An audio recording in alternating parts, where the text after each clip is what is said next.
In the early 1930s, America faced an economic disaster unlike anything it had experienced before. Banks were collapsing, unemployment was at historic highs, and confidence in the financial system had all but evaporated. People didn't just fear losing their jobs, they feared losing everything they owned. And in this climate of panic, something extraordinary happened. The US government declared that ordinary people could no longer legally own gold. Not just big investors or speculators, everyone. Coins, bars, and even certain types of certificates had to be surrendered.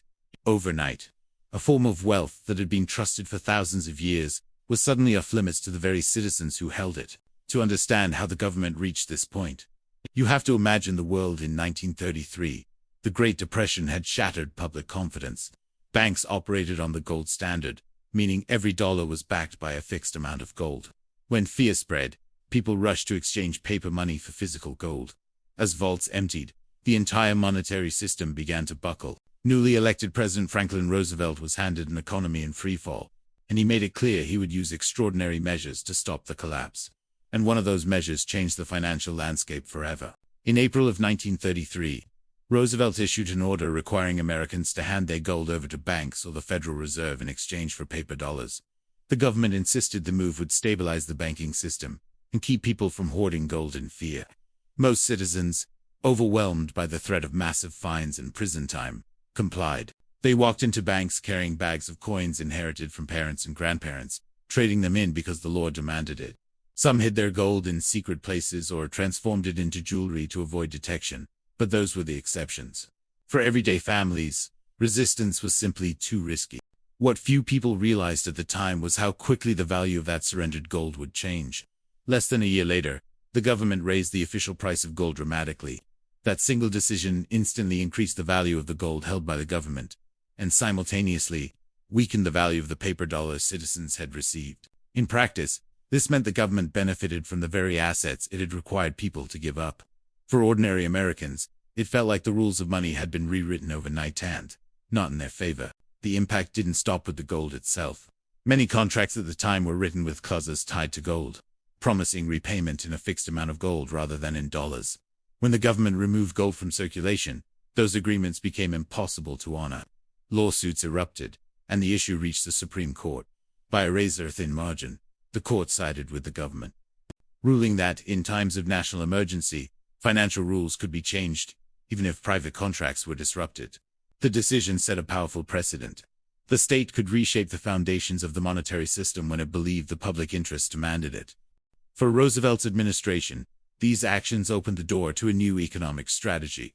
Without the limitations of the gold standard, the government could expand the money supply, fund recovery programs, and attempt to reboot the shattered economy. For the banking system, the confiscated gold restored confidence and the appearance of strength. But for citizens who had saved in gold, believing it was the safest possible form of wealth, the experience was devastating. Their most reliable form of security vanished at the moment they needed it most. Looking back, it's clear that the burden of the policy didn't fall evenly.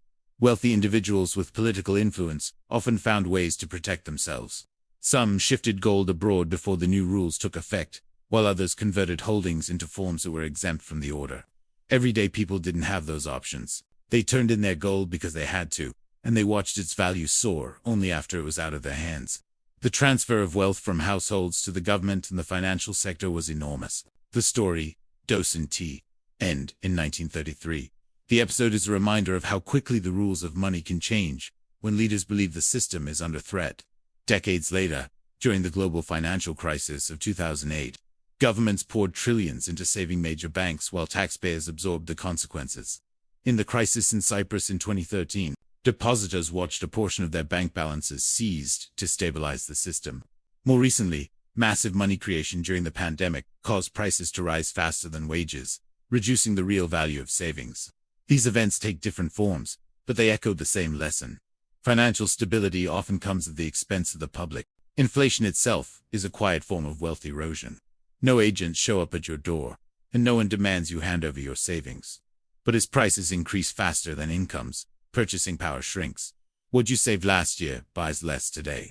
It's not labeled as confiscation, but the effect can feel similar. Your wealth moves elsewhere, institutions that benefit from inflation, and policies that expand the money supply, The events of 1933 show how fragile financial rules can be. Citizens who believed their wealth was secure learned that legal tender could change, value could shift, and long-standing principles could be overturned with a single announcement. If gold, the most historically trusted form of money, could be taken out of private hands, it raises a question that still matters today.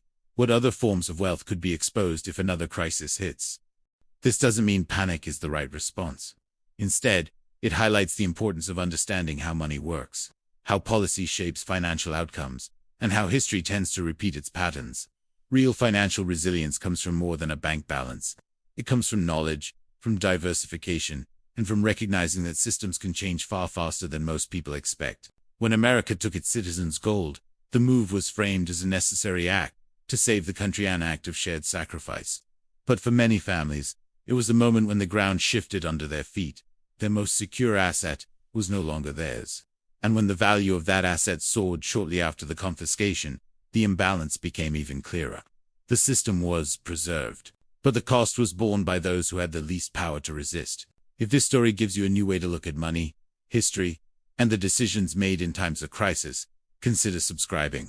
The past is full of lessons about power, finance, and what can happen when the rules suddenly change, and the more you understand them, the better prepared you'll be for whatever comes next.